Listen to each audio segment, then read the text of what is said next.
यह दयू की सबसे अच्छी जेल है। यहाँ पर शानदार मिचेलिन खाना है, हर तरह का स्वादिष्ट भोजन मौजूद है।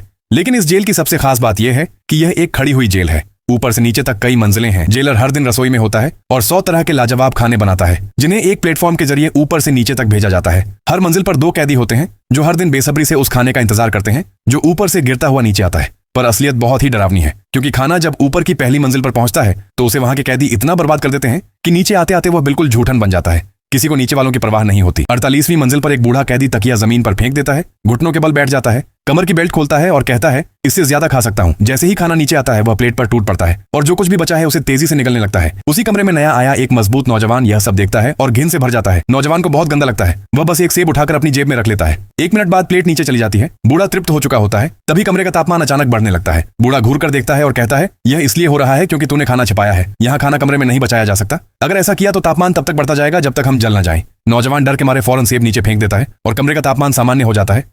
अगले दिन फिर वही जूठन भरा खाना आता है, लेकिन बूढ़ा फिर भी उसे खा रहा होता है जैसे कोई स्वादिष्ट व्यंजन हो। नौजवान पूछता है कि अगर ऊपर वाले भी ऐसा करते हैं तो नीचे वालों को क्या मिलेगा। बूढ़ा कहता है कि ऊपर वाले पहले ही सब तबाह कर चुके हैं। नौजवान को घिन आती है और वह पूछता है कि इस जेल में कितनी मंजिलें हैं।